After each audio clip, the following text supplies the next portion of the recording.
శ్రీ గురుభ్యో నమః. శ్రీ మహాగణాధిపతయే నమః. శ్రీమాత్రే నమః. ఇంతకు ముందు వీడియోలో మూక పంచశతిలోని 2వ శతకము అయిన పాదారవింద శతకమును ప్రారంభించుకుని మొదటి 2 శ్లోకముల ప్రతిపదార్థ తాత్పర్య వివరణలను తెలుసుకున్నాము. ఈ వీడియోలో 3, 4 శ్లోకములను తెలుసుకుందాము. 3వ శ్లోకము.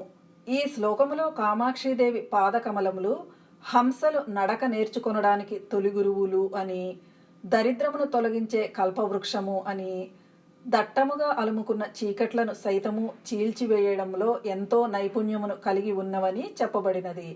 హంసలకు నడకలు నేర్పుతున్న గురువులు అమ్మ పాదములు. హంసలు అంటే 3 అర్థములు ఉన్నాయి. హంసలు అని, యోగులు అని, శ్వాసలు అని 3 అర్థములు. హంసలు అనే అర్థంలో తీసుకుంటే ఆది శంకరాచార్యుల వారు సౌందర్య లహరిలో అమ్మవారి భవనములోని పెంపుడు కలహంసలు అమ్మవారి నడకను చూసి అనుకరించవలనని ప్రయత్నిస్తూ సరిగ్గా అనుకరించటం కుదరక తొట్రుపడుతున్నాయని చెప్పారు. అయినా సరే ఆటను విడువక ప్రయత్నిస్తుంటే అది చూసిన అమ్మ పాదకమలములకు ఉన్న మణుల అందెలు తమ మ్రోతలతో శిక్షణను ఇస్తున్నట్లుగా ఉన్నదని చెప్పారు. అంటే అమ్మ గమనము హంసగమనము కంటే అందమైనదని భావము. అమ్మవారి నడకలో హడావిడి తత్తరపాటు ఉండవు. ఇక పక్షులన్నింటిలోనూ ఉత్తమ లక్షణాలు కలవి హంసలు. వాటి నడక ఠీవిగా నిదానంగా ఉంటుంది. ఆడహంసల నడక మరింత శోభాయమానంగా ఉంటుంది. ఆడహంసలకు నెమ్మదైన విలాసవంతమైన మందయానము అనే మూలమంత్రమును ఉపదేశించి అభ్యసింపచేసిన ఆది గురువులు అమ్మ పాదములు. ఏ ప్రాణికోటిలోనైనా సరే స్త్రీ జాతిదే విలాసము. అందువలననే ఆడుహంసలతో పోల్చారు. లలితా సహస్రనామములలో మరాళి మందగమన అనే నామము ఉన్నది. హంసలు అంటే యోగులు అనే అర్థంలో యోగులకు నడక నేర్పడం అంటే యోగ మార్గములో అమ్మయే వారిని తీర్చిదిద్దుతోంది. కుండలినీ శక్తి సుషుమ్నా మార్గ ఊర్ధ్వగమనము నిదానముగా ఉండటము ఉత్తమ ఉపాసనా లక్షణం. అమ్మవారి పాదములు 2 శుక్ల రక్తచరణములు అంటే విద్యలు. రక్తచరణము రత్నఘటస్థమై సాధకుడిని అనుగ్రహించటంలో ప్రాధాన్యాన్ని వహిస్తుంది. అందుకే లలితా సహస్రనామముల ధ్యాన శ్లోకములో రత్నఘటస్థ రక్తచరణాం ధ్యాయేత్ పరామంబికాం అని ఉంటుంది. హంస అంటే శ్వాస లేదా ఊపిరి అనే అర్థంలో ఊపిరి ప్రాణశక్తి. ఈ ప్రాణశక్తిని నడిపించేది, ప్రాణశక్తి అనుసరించి నడిచేది అమ్మవారే. శ్వాసలోని సో హం అనే అక్షరాలను హంస అనే పక్షితో సంకేతిస్తారు. శ్వాసలోని ఉచ్ఛ్వాస నిశ్వాసలను సంకేతించే 2 ఆడహంసలే. జీవి యొక్క ఆయుర్దాయము శ్వాసల లెక్కల మీద ఆధారపడి ఉంటుంది. త్వరితగతిలో శ్వాసక్రియ ఉంటే ఆయుర్దాయ కాలము తగ్గిపోతుంది. ఈ శ్వాస అనే హంసగమనం నిదానంగానే జరగాలి. యోగంలో ప్రాణాయామ ప్రక్రియ కూడా అందుకే. సుషుమ్నా నాడిలో కదిలే ప్రాణశక్తి అమ్మవారే. ఆమె ఆజ్ఞను అనుసరించే మనలోని ప్రాణహంస కదులుతోంది. దరిద్రులకు మహిమోపేతమైన రక్షణను ఇచ్చే దేవలోక కల్పవృక్షముల వంటివి అమ్మవారి పాదములు. అమ్మవారి పాదములను స్మరిస్తే కోరికలు నెరవేరుతాయి. బలిసిన చీకట్ల గుంపులను పోగొట్టడములో సమర్థవంతమైనవి అమ్మ పాదములు. చీకట్లు అంటే తమోగుణము, అజ్ఞానము. ఈ రెండింటినీ త్రిప్పికొట్టే సామర్థ్యం కలవి.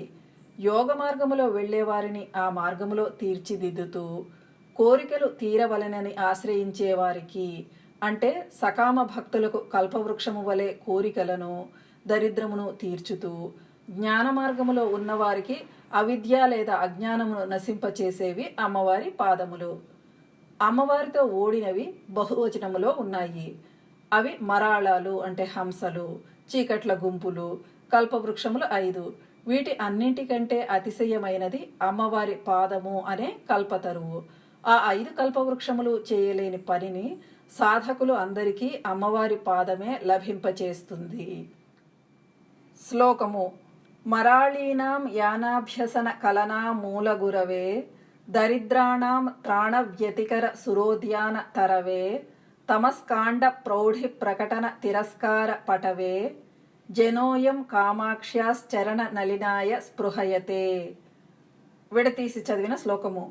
మరాళీనాం యాన అభ్యసన కలనా మూలగురవే దరిద్రాణం త్రాణ వ్యతికర సుర ఉద్యాన తరవే తమస్కాండ ప్రౌఢి ప్రకటన తిరస్కార పటవే జనః అయం కామాక్ష్యాః చరణ నలినాయ స్పృహయతే. మరాళీనాం యాన అభ్యసన కలనా మూలగురవే. ఈ భాగంలో మరాళీనాం అంటే ఆడుహంసలకు, యాన అంటే నడక, అభ్యసన కలన అంటే నేర్చుకొనుటకు, మూలగురవే అంటే తొలి గురువైన. మరాళీనాం యాన అభ్యసన కలన మూలగురవే అంటే ఆడుహంసలకు నడక నేర్చుకొనుటకు తొలి గురువైన. దరిద్రాణం త్రాణ వ్యతికర సుర ఉద్యాన తరవే. ఈ భాగంలో దరిద్రాణం అంటే దరిద్రులను, త్రాణ వ్యతికర అంటే రక్షించు సంబంధమున, సుర అంటే దేవతల, ఉద్యాన అంటే ఉద్యానవనములోని, తరవే అంటే వృక్షమైన. దరిద్రాణం త్రాణ వ్యతికర సుర ఉద్యాన తరవే అంటే దరిద్రులను రక్షించు సంబంధమున దేవతల ఉద్యానవనములోని వృక్షమైన. తమస్కాండ ప్రౌఢి ప్రకటన తిరస్కార పటవే. ఈ భాగంలో తమస్కాండ అంటే చీకట్ల సమూహముల, ప్రౌఢి ప్రకటన అంటే ప్రౌఢత యొక్క ప్రకటనమును అంటే సాంద్రతను, తిరస్కార అంటే తిరస్కరించుటయందు, పటవే అంటే నేర్పరి అయిన. తమస్కాండ ప్రౌఢి ప్రకటన తిరస్కార పటవే అంటే చీకట్ల సమూహముల యొక్క ప్రౌఢత యొక్క ప్రకటనమును అంటే సాంద్రతను తిరస్కరించుటయందు నేర్పరి అయిన. జనః అయం కామాక్ష్యాః చరణ నలినాయ స్పృహయతే. ఈ భాగంలో కామాక్ష్యాః అంటే కామాక్షిదేవి యొక్క, చరణ అంటే పాద, నలినాయ అంటే కమలమును, జనః అయం అంటే ఈ జనుడు, స్పృహయతే అంటే కోరుచున్నాడు. జనః అయం కామాక్ష్యాః చరణ నలినాయ స్పృహయతే అంటే కామాక్షిదేవి యొక్క పాద కమలమును ఈ జనుడు కోరుచున్నాడు. మొత్తం శ్లోక తాత్పర్యము. ఆడుహంసలకు నడక నేర్చుకునుటకు తొలి గురువైన, దరిద్రులను రక్షించు సంబంధమున దేవతల ఉద్యానవనములోని వృక్షమైన, చీకట్ల సమూహముల ప్రౌఢత యొక్క ప్రకటనమును అంటే సాంద్రతను అంటే దట్టమైన చీకట్ల సమూహములను తిరస్కరించుటయందు నేర్పరి అయిన కామాక్షిదేవి యొక్క పాదకమలమును ఈ జనుడు కోరుచున్నాడు. 4వ శ్లోకము. ఈ శ్లోకములో అమ్మవారి పాదకాంతి గురించి చెప్పబడినది. ఆ కాంతి దేవతా స్త్రీలు నమస్కరిస్తుంటే వారి యొక్క పాపిటల యందు సింధూరము యొక్క మార్గముగా ఉన్నదని అంటే పాపిటగా ఉన్నదని, కవులు అనే కమలములు వికసించడానికి లేత సూర్యుని కాంతిగా ఉన్నదని, వేద విద్య అనే ముత్తైదువ స్తన ప్రాంతమును కప్పు ఎర్రని వస్త్రముగా ఉన్నదని చెప్పబడినది. వేదములు అనే ముత్తైదువుల స్తన ప్రాంతమును అంటే వేదముల హృదయపు అంటే అంతరార్థపు సారమును తమలో దాచివేసుకునే ఎర్రని పైట చెరగు అమ్మవారి పాదములు అంటే వేదముల సారము లేదా అంతరార్థము అమ్మవారి పాదకాంతి యందు ఉన్నది. అమ్మవారి పాద ధ్యానము వలన సూర్యకాంతితో కమలములు వికసించినట్లు కవులలో కవిత్వము వికసిస్తుంది. శ్లోకము. వహంతి సైందూరీం సరణిమవనమ్రామరపురీ పురంధ్రీ సీమంతే కవికమల బాలార్క సుషమా త్రయీ సీమంతిన్యాః స్తనతట నిచోలారుణపటీ విభాంతి కామాక్ష్యాః పదనలిన కాంతిర్విజయతే. విడతీసి చదివిన శ్లోకము. వహంతి సైందూరీం సరణిం అవనమ్ర అమరపురీ పురంధ్రీ సీమంతే కవికమల బాల అర్క సుషమా త్రయీ సీమంతిన్యాః స్తనతట నిచోల అరుణపటీ విభాంతి కామాక్ష్యాః పదనలిన కాంతిః విజయతే. వహంతి సైందూరీం సరణిం అవనమ్ర అమరపురీ పురంధ్రీ సీమంతే. ఈ భాగంలో అవనమ్ర అంటే వంగిన లేదా నమస్కరించిన, అమరపురి అంటే దేవతానగరి యందలి, పురంధ్రీ అంటే ముత్తైదువుల లేదా స్త్రీల, సీమంతే అంటే పాపటయందు, సైందూరీం అంటే సింధూరమునకు సంబంధించిన, సరణిం అంటే మార్గమును, వహంతి అంటే మోయుచున్న.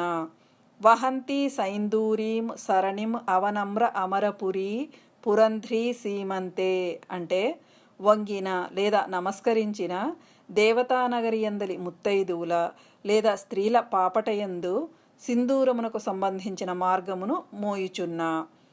కవి కమల బాల అర్క సుషమ ఈ భాగంలో కవి కమల అంటే కవులు అనడు కమలములకు, బాల అర్క అంటే లేత సూర్యుని, సుషమ అంటే కాంతి అయిన. కవి కమల బాల అర్క సుషమ అంటే కవులు అనడు కమలములకు లేత సూర్యుని కాంతి అయిన. త్రయీ సీమంతిన్యాహ స్తనతట నిచోల అరుణపటి ఈ భాగంలో త్రయీ అంటే వేద విద్య అనడు, సీమంతిన్యాహ అంటే ముత్తైదువ యొక్క, స్తనతట అంటే స్తన ప్రాంతమును, నిచోల అంటే కప్పు, అరుణ అంటే ఎర్రని, పటి అంటే వస్త్రమైన. త్రయీ సీమంతిన్యాహ స్తనతట నిచోల అరుణపటి అంటే వేద విద్య అనడు ముత్తైదువ యొక్క స్తన ప్రాంతమును కప్పు ఎర్రని వస్త్రమైన. విభాంతి కామాక్ష్యాహ పదనలిన కాంతి విజయతే ఈ భాగంలో విభాంతి అంటే ప్రకాశించుచున్న, కామాక్ష్యాహ అంటే కామాక్షీదేవి యొక్క, పద అంటే పాద, నళిన అంటే పద్మ, కాంతి అంటే కాంతి, విజయతే అంటే సర్వోత్కృష్టముగా వర్ధిల్లుచున్నది. విభాంతి కామాక్ష్యాహ పదనలిన కాంతి విజయతే అంటే ప్రకాశించుచున్న కామాక్షీదేవి యొక్క పాద పద్మ కాంతి సర్వోత్కృష్టముగా వర్ధిల్లుచున్నది. మొత్తం శ్లోక తాత్పర్యము. వంగిన లేదా నమస్కరించిన దేవతానగరియందలి ముత్తైదువుల లేదా స్త్రీల పాపటయందు సింధూరమునకు సంబంధించిన మార్గమును మోయుచున్న, కవులు అనడు కమలములకు లేత సూర్యుని కాంతి అయిన, వేద విద్య అనడు ముత్తైదువ యొక్క స్తన ప్రాంతమును కప్పు ఎర్రని వస్త్రమైన, ప్రకాశించుచున్న కామాక్షీదేవి యొక్క పాద పద్మ కాంతి సర్వోత్కృష్టముగా వర్ధిల్లుచున్నది. ఇప్పుడు చెప్పుకున్న 2 శ్లోకములను ఒకసారి చదువుకుందాము.